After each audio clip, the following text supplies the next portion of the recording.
Venezuela amanece con fuerza, Venezuela amanece en unidad, porque la fuerza es la unión. La fuerza es la unión, la fuerza es la unión, te digo. Venga toda Venezuela a organizarse.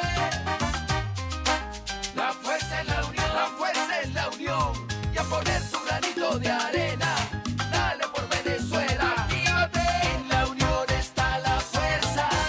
Por eso te digo que la fuerza es la unión.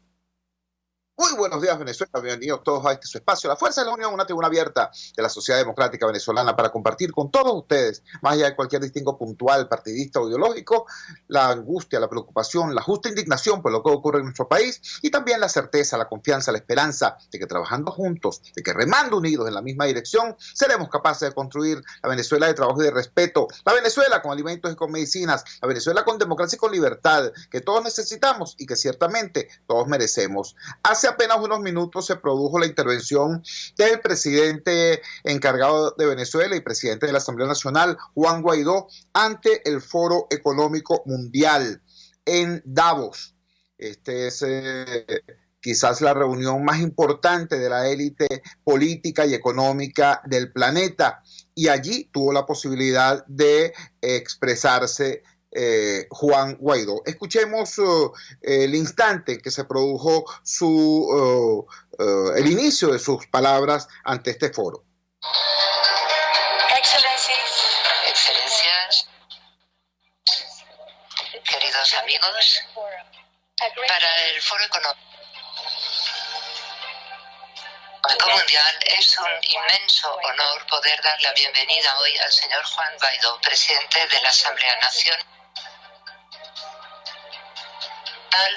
y reconocido por casi 60 países como presidente interino de Venezuela. El señor Guaidó también es Young Global Leader del Foro Económico Mundial. Un auténtico honor que nos acompañe usted en esta ocasión, señor Guaidó.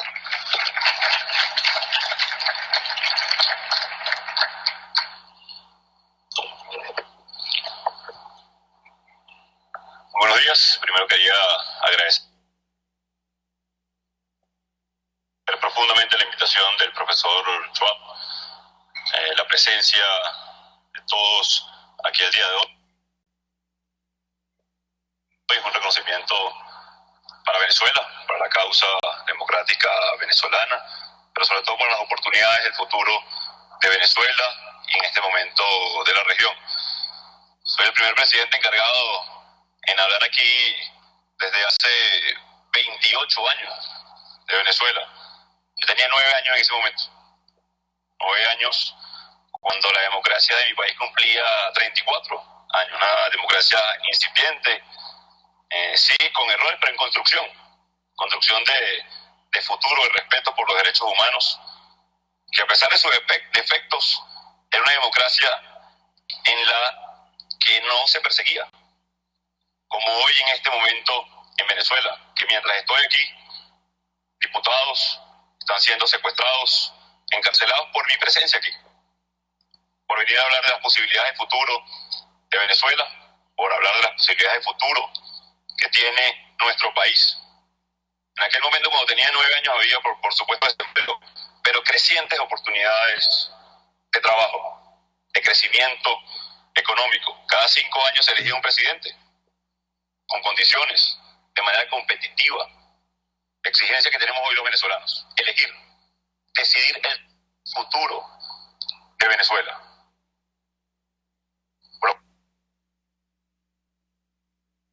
Tenemos aquí algún problema.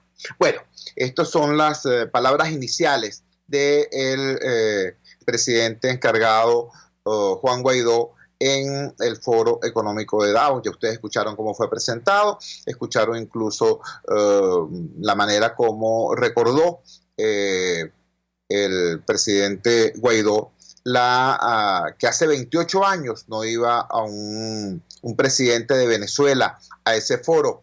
Debo recordar, para beneficio de los desmemoriados y para los jóvenes que no pueden tener memoria de eso, que efectivamente hace 28 años un presidente venezolano fue a Davos ciertamente.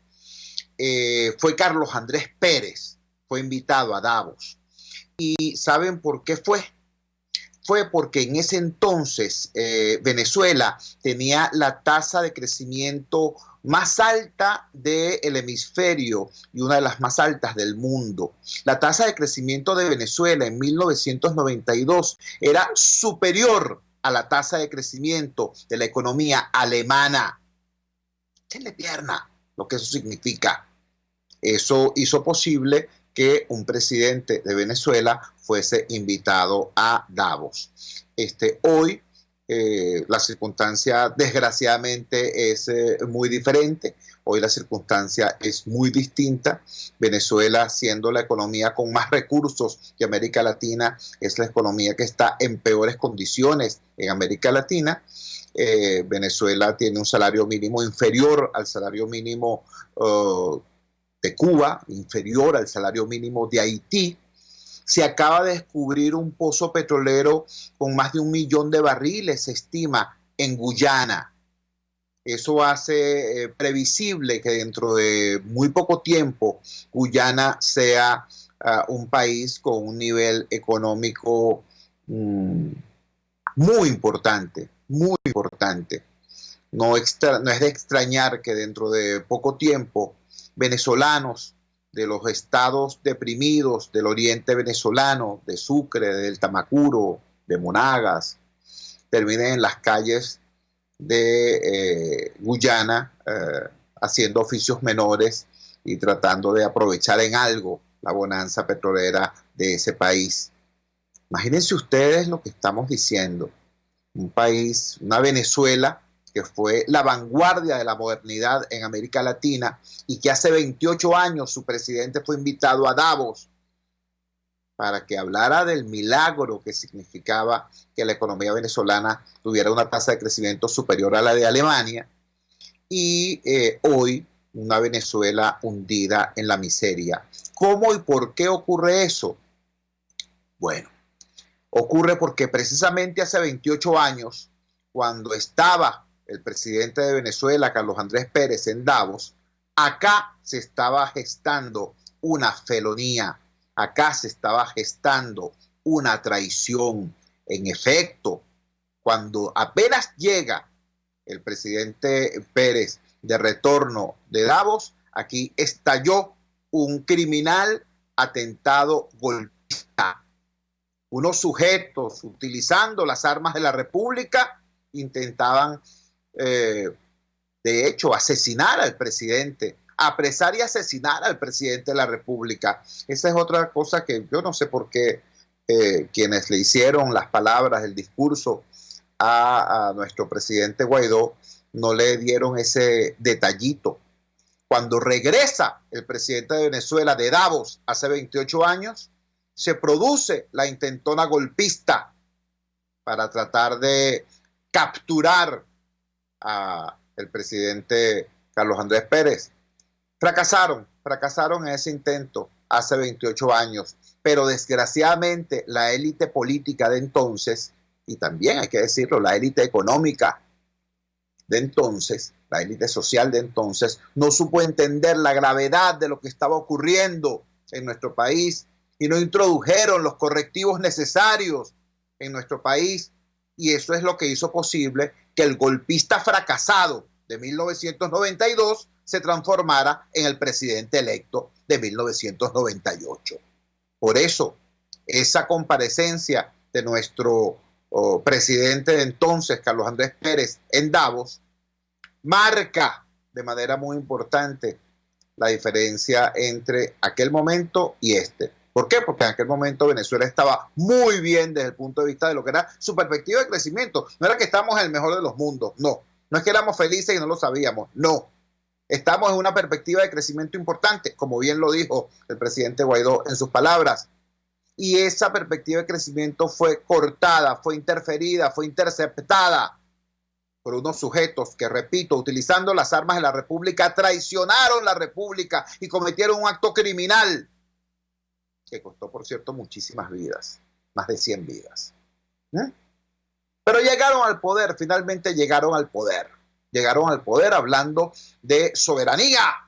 El mismo gobiernito que ahora está diciendo que va a poner al embajador cubano en el Consejo de Ministros. Llegaron al poder hablando de lucha contra la corrupción. Estos malandros que se han robado más de $1 millón de dólares solamente en los últimos 14 años. Llegaron al poder y transformaron a Venezuela, la economía con más recursos de la región, en este desastre en el que nosotros hoy vivimos y que tenemos la obligación de reconstruir. Digo la obligación y así lo subrayo, porque aquí el problema no es qué va a hacer Jesús Torrealba con su vida, o en todo caso con su familia, o usted que me está escuchando, o usted que me está viendo en las redes. Aquí el tema es qué va a pasar con nuestros hijos y con nuestros nietos. Tenemos la obligación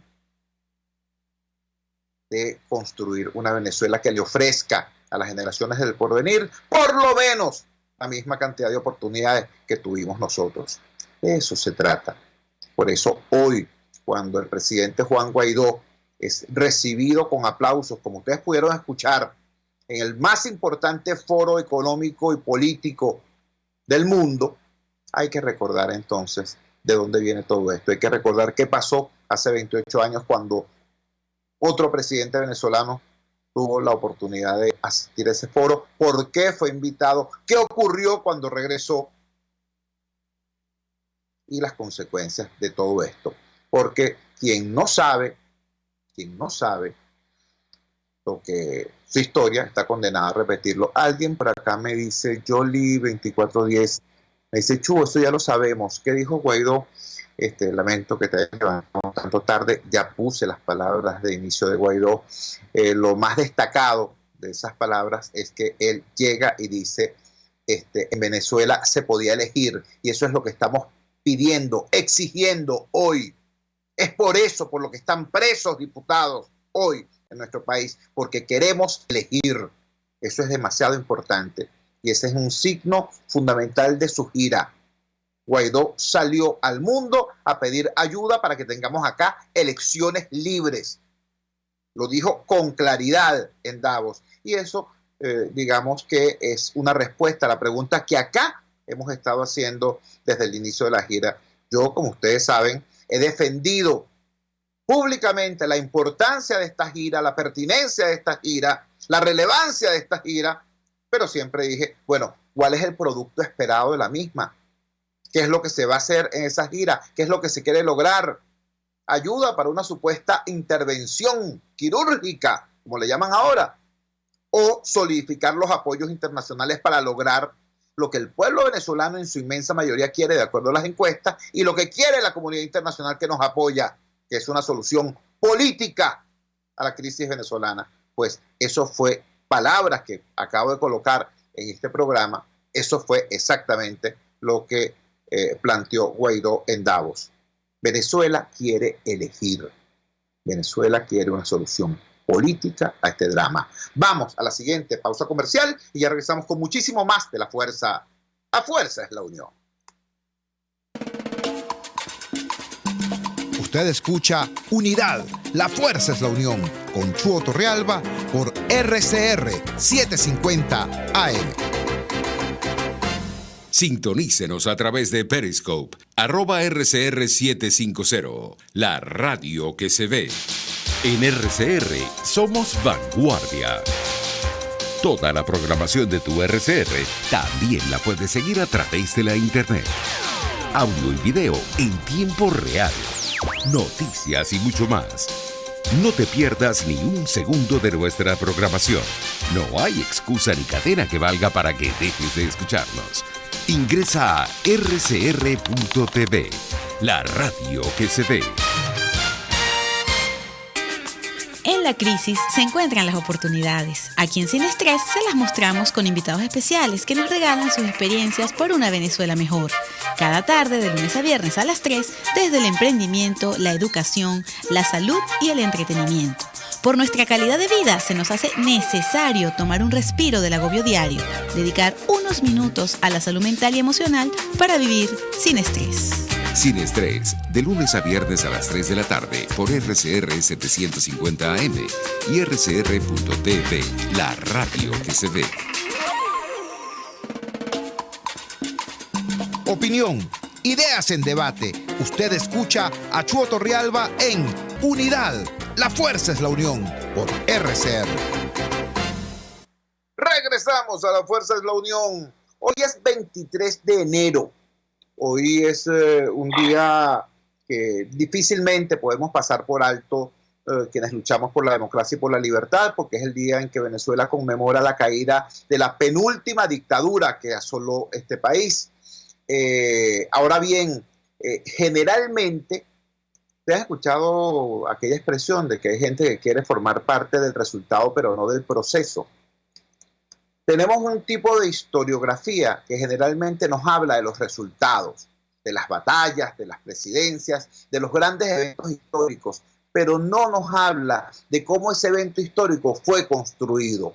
Cuando se habla del 23 de enero, de inmediato surge la figura de Wolfgang Larrazábal y la Junta de Gobierno y la llamada Junta Patriótica, etcétera, etcétera, ¿no? Pero poco se habla del proceso de lucha, de construcción de unidad nacional que fue previo al 23 de enero y sin el cual no se hubiera podido dar la caída de la dictadura. Vamos a conversar de inmediato con un venezolano que no solamente conoció ese proceso, sino que lo vivió y que por ello nos puede dar testimonio. Me refiero a un luchador social de larga data, Alfredo Padilla. Alfredo Padilla ha hecho muchísimas cosas en su dilatada carrera como luchador político y luchador social. En la actualidad, él trabaja en lo que es la defensa del patrimonio familiar. Hay una muy importante asociación denominada ATRAEM, que precisamente se encarga de eso, de promover la defensa activa del patrimonio familiar frente al estatismo desbocado, que todo lo quiere estatizar, todo lo quiere nacionalizar, incluso a los pequeños propietarios, y también impulsa la idea de que Venezuela, la Venezuela del futuro, sea exactamente eso, un país de propietarios. Ese es el perfil actual de Alfredo Padilla, pero cuando en su mocedad, por así decirlo, fue un luchador que estuvo muy cercano a toda esta circunstancia que hizo posible el 23 de enero. Alfredo, gracias por atender nuestra llamada madrugadora. Háblanos de eso, del proceso de construcción de unidad en la lucha, de unidad de los sectores sociales, de unidad obrera, de unidad estudiantil, de unidad empresarial, que hizo posible luego la caída de la dictadura. Te escuchamos. Bueno, muchísimas gracias, Chuy. Buenos días a todos los oyentes tuyos. Qué maravilla. Gracias por esta conversación que vamos a tener. Bueno, sí, como lo has dicho, el movimiento sindical siempre estuvo vinculado a las luchas por la democracia como sistema y a muy altos costos. Desde el 36 en adelante, digamos así, sus luchas estuvieron muy vinculadas, pero cuando Pérez Jiménez la cosa fue muy fuerte, el costo fue muy alto en esa lucha por la democracia. Exilio, represión muy fuerte, muerte de dirigentes sindicales, torturas en los sótanos de la Seguridad Nacional, prisiones, en Guasina, etcétera. El alto costo de la lucha sindical por la democracia es muy grande. Pero hay una característica que tú lo insinuaste, la capacidad para construir por encima de las divergencias lo que haga posible los intereses comunes, en este caso el interés por la reconquista de la democracia en el periodo de lucha contra Pérez Jiménez, contó con la capacidad de reconciliación del liderazgo sindical para unir esfuerzos. Por eso, precisamente gente muy conocida en su momento y también registrada por la historia, como Eloy Torres del Partido Comunista, Roberto González de COPEI, Vicente Piñate del URD, González Navarro de Acción Democrática y muchos otros, tu padre en el sector metalúrgico, Jaime Croix en el sector automotriz y muchos otros, fueron aproximando sus relaciones, superando diferencias, y nació el Comité Sindical Unificado en la clandestinidad de la lucha contra Pérez Jiménez. Tuvieron capacidad para reencontrarse a favor de ese gran interés que era recuperar la democracia, y antes de que naciera la Junta Patriótica existió el Comité Sindical Unificado Nacional, pero también estaba el Frente Estudiantil, Américo Martín, Rodríguez Bauza, otros más, pues, para no alargar. Desde su campo de acción también lograron unir esfuerzos por la democracia. La Iglesia, por su lado, y el sector empresarial también. De manera que había un sentimiento de unificación de criterios en los diversos sectores, pero también de respeto a los roles de cada sector.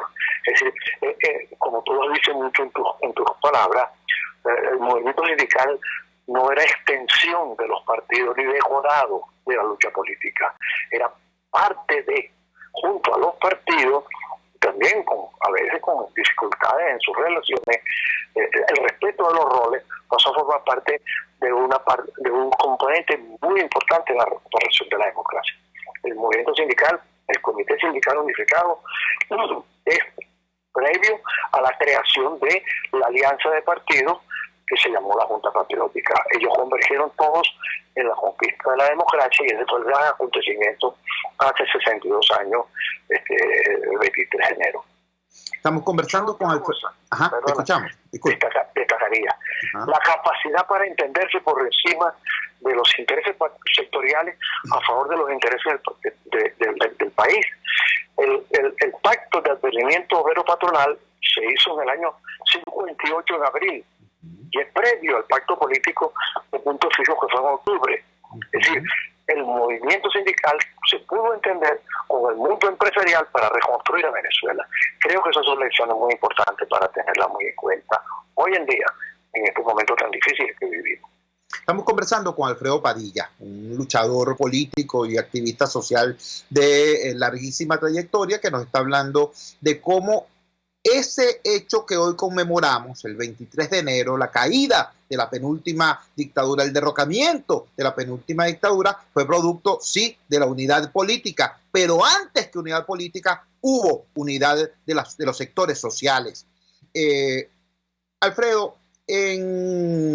corrígeme si me equivoco, pero tengo entendido que incluso estando bajo la persecución de Pérez Jiménez, bajo la feroz represión, no eran muy fáciles las relaciones entre Acción Democrática y el Partido Comunista, que hay que decirlo, eran las dos principales fuerzas de la resistencia.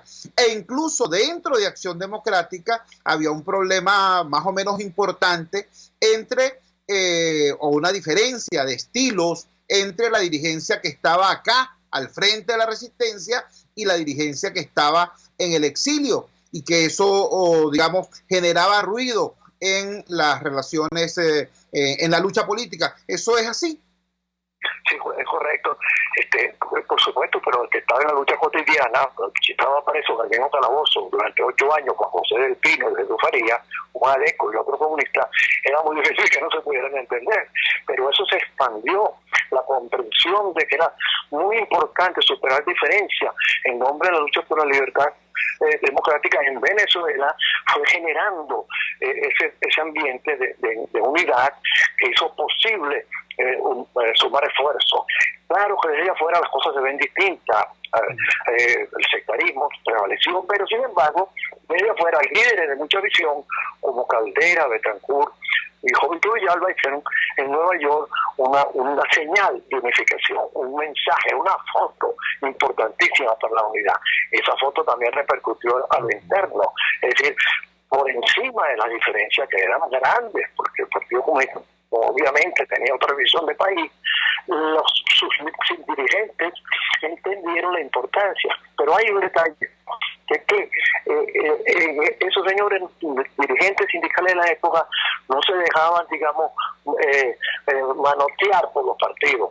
Tenían doble militancia, militaban en el partido, pero por encima de los intereses partidistas colocaban los intereses de los trabajadores y de ellos como luchadores por la democracia.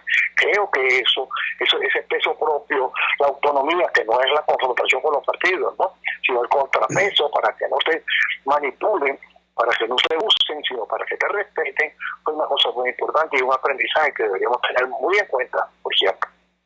Finalmente, Alfredo, estamos conversando con Alfredo Padilla, él es directivo de ATRAEN, la asociación civil que defiende el patrimonio familiar y que promueve la idea de que la Venezuela del futuro sea un país de propietarios. Finalmente, Alfredo, ¿cuál sería tu sugerencia, cuál sería tu consideración acerca de cuál debe ser la postura de la sociedad civil organizada en este momento de crisis? Porque en el ambiente internacional, por ejemplo, conocemos la experiencia del llamado Cuarteto de Túnez, una experiencia en la cual la sociedad civil se paró y con voz autónoma le exigió a los actores políticos confrontados y logró que se realizara un acuerdo en torno a una nueva constitución y a un nuevo modelo de país. Y tú nos estás hablando de la propia experiencia venezolana anterior a 1958, donde fue la alianza de los sectores sociales lo que obligó prácticamente a los sectores políticos a terminar de perfeccionar su unidad para poder tumbar a la dictadura. ¿Cuál sería el papel hoy de la sociedad civil organizada? ¿Actuar como satélites de las organizaciones políticas o manejarse con eso que tú nos llamas doble militancia o mayor autonomía?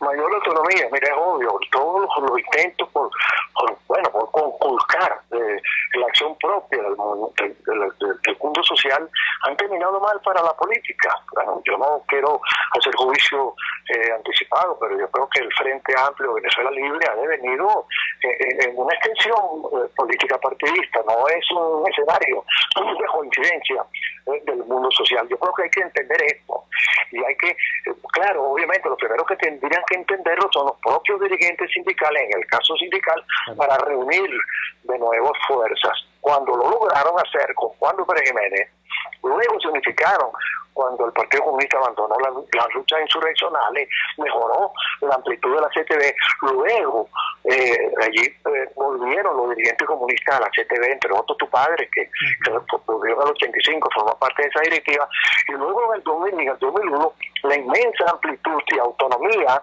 en su momento de Carlos Ortega y los diversos sectores hicieron de la CTV una gran fortaleza. Aprendamos de eso, reunificar fuerza, coincidir con la lucha política, pero entender que lo social tiene su propio peso, sus propias especificidades, sin que eso suponga confrontaciones. Y ese tema es muy importante. Hay que reunificar el movimiento social, respetar sus peculiaridades y jugar los roles. Aquí hay un trastocamiento de roles. La iglesia tiene un rol de apoyo, la iglesia no dirige la política, y así por el estilo, los roles del empresariado son uno, no dirigir la acción como pasó cuando Carmona, de manera que volver a los roles y volver a la ruta, estoy hablando de los R, la ruta electoral, que no quiere decir solo votar, sino construir una ética para buscar condiciones, para imponer condiciones desde la sociedad civil, desde la lucha social, para que tengamos una prueba de fuerza que nos permitirá, con toda seguridad, mostrar la inmensa mayoría que rechace este gobierno. Pero para ello hay que tener una ruta clara, jugar los roles que a cada quien le corresponde y respetar los roles de cada quien. Alfredo, te agradecemos enormemente que nos hayas regalado estos minutos en esta madrugada del jueves 23 de enero de 2020. Un gran abrazo. Muchísimas gracias por la entrevista. Alfredo Padilla, dirigente social, dirigente político y social de larguísima data en nuestro país, dándonos esta información valiosa que para algunos había sido olvidada y otros sencillamente no la conocían nunca. Dos datos muy importantes del 23 de enero de 1958. En primer lugar, la unidad social fue anterior a la unidad de los partidos políticos. Primero hubo la unidad sindical, la unidad estudiantil y la activación de la iglesia antes que la formación de la Junta Patriótica, en la cual se sentaron los partidos políticos que estaban en resistencia para tumbar a Pérez Jiménez. Ese es un primer dato, anterior al 23 de enero de 1958. Posterior al 23 de enero de 1958, otro dato que es una joya y que hay que tener en cuenta. Se produce el pacto de convivencia obrero-patronal. Es decir, se acuerdan los trabajadores con los empresarios en nuestro país para echar adelante el proceso de reconstrucción democrática de Venezuela, y ese acuerdo es anterior al pacto de Punto Fijo. Es decir, primero se acordaron las fuerzas sociales antes que los partidos políticos. Eso es muy importante y lo tenemos que tener en cuenta nosotros, los ciudadanos, las organizaciones de la sociedad civil, que hoy estamos frente a este cuadro y muchas veces preguntándonos qué hacer. ¿Qué hacer? unirnos, activarnos.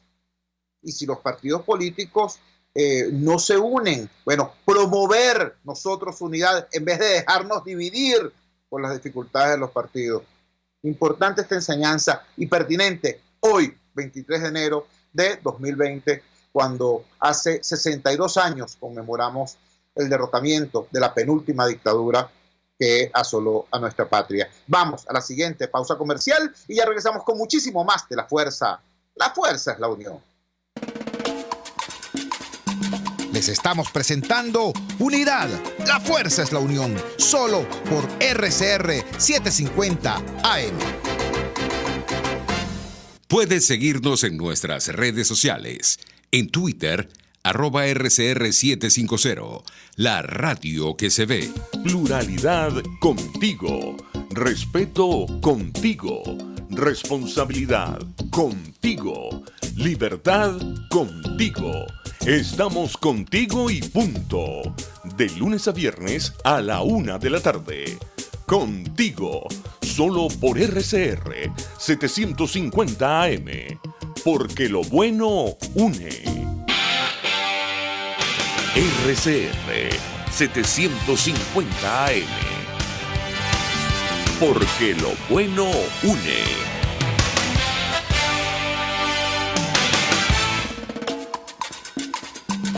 Les estamos presentando Unidad, la fuerza es la unión, solo por RCR 750 AM.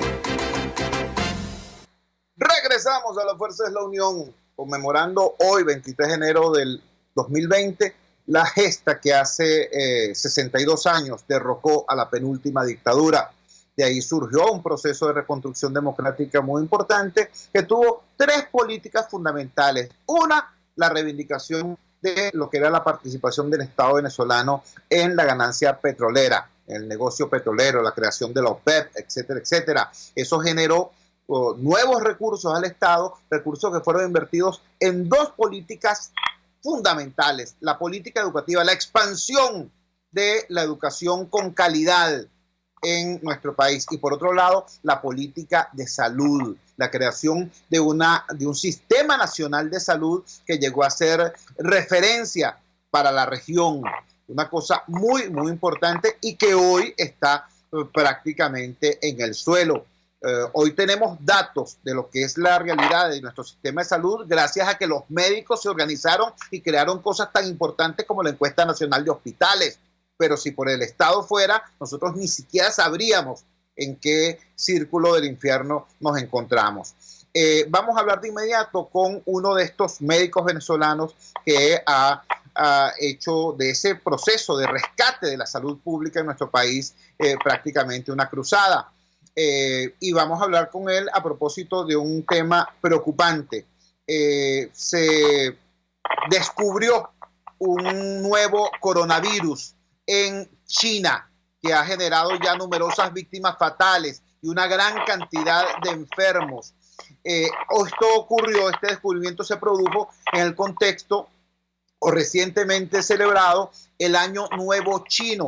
Es decir, había una gran cantidad de turistas y de personas movilizadas en China a propósito de esto, y bueno, al regresar estas personas a sus residencias, hay la posibilidad cierta de expansión de este tema. Hay casos sospechosos y hay incluso en América Latina, en México y en Brasil. Por eso vamos a hablar de inmediato con el doctor Julio Castro, infectólogo y venezolano preocupado por el tema de la reconstrucción de la salud pública y del rescate de la democracia en nuestro país. Julio, gracias por atender nuestra llamada madrugadora. Dinos, por favor, ¿qué es un coronavirus? ¿Qué es ese coronavirus descubierto en China?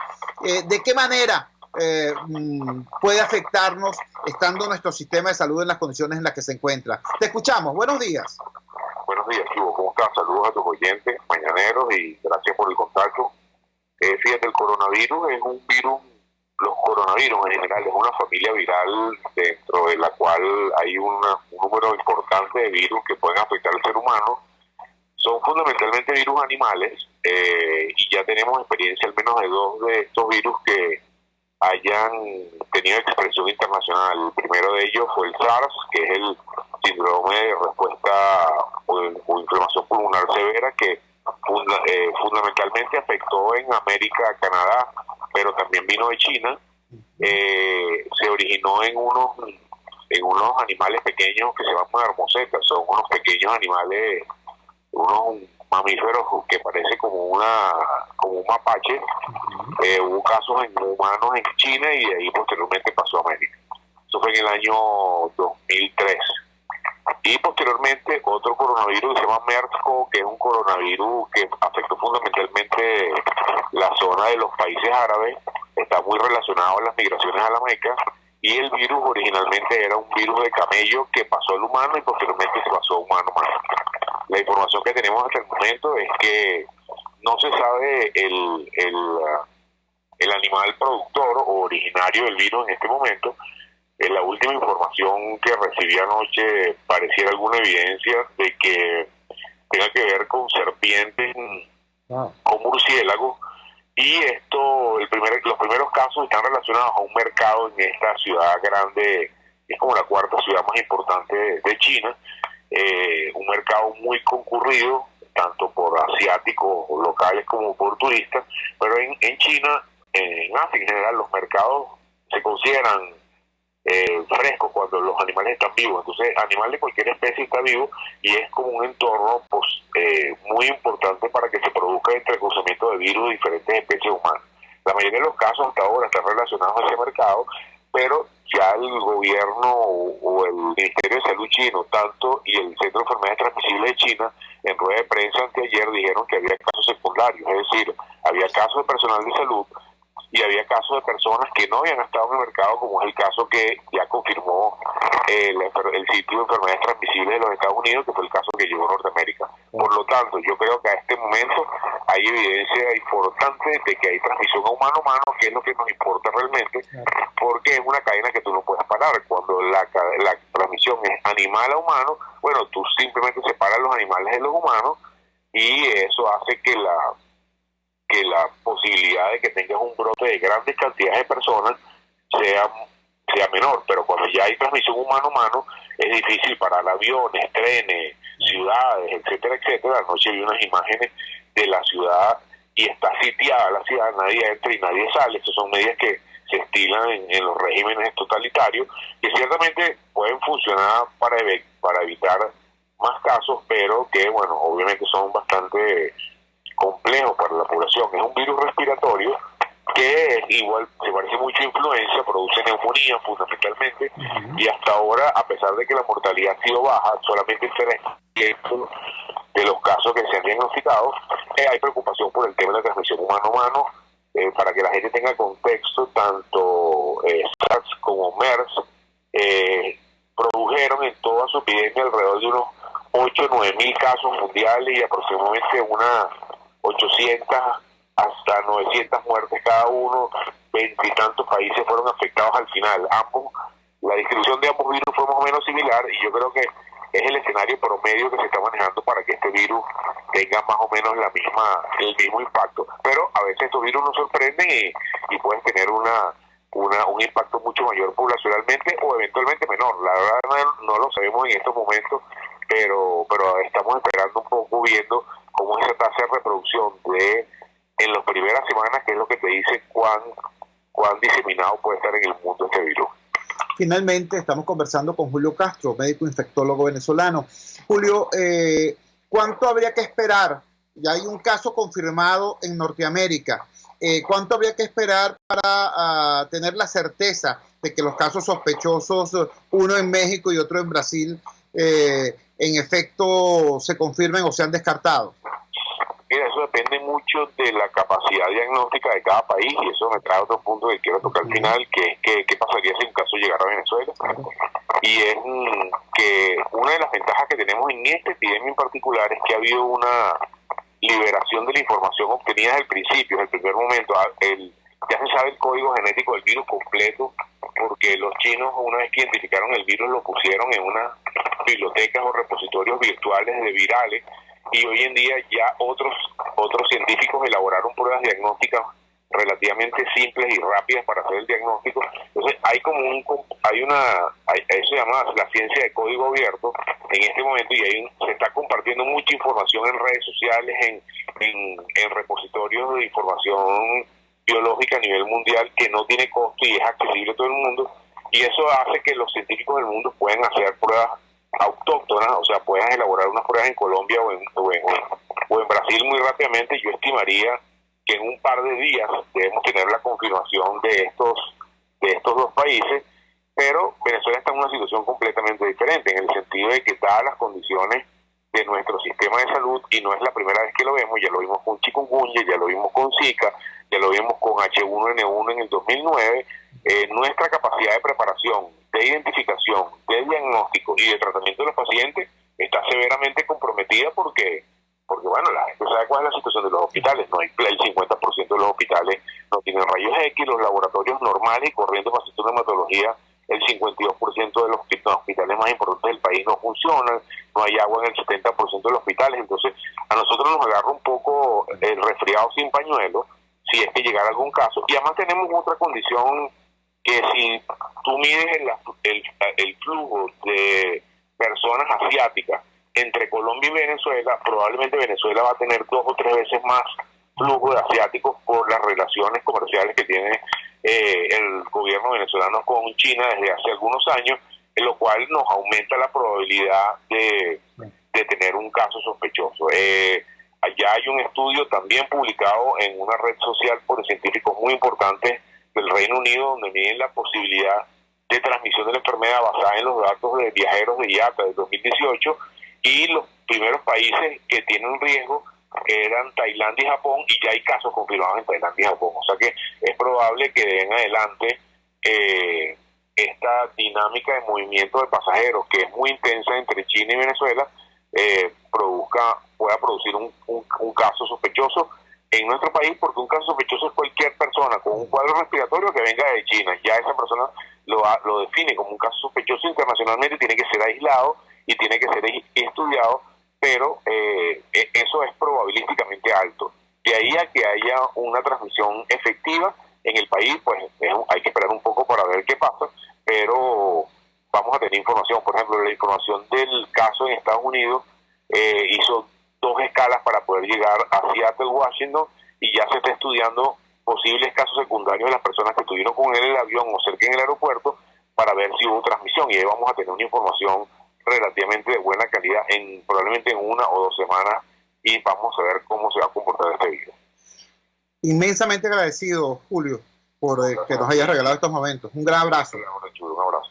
Era el doctor Julio Castro, médico infectólogo venezolano, dándonos una información valiosísima sobre este tema del coronavirus descubierto en la ciudad de Wuhan, China, y ya transformado prácticamente en una alerta mundial. Nos indica que Venezuela está más expuesta que otros países debido al intenso tráfico de ciudadanos chinos en nuestro país, pero menos preparada que otros países debido a la destrucción de nuestro sistema nacional de salud, que es parte del legado de Chávez y Maduro, que te puedo decir. Vamos a la siguiente pausa comercial y ya regresamos con muchísimo más de La Fuerza.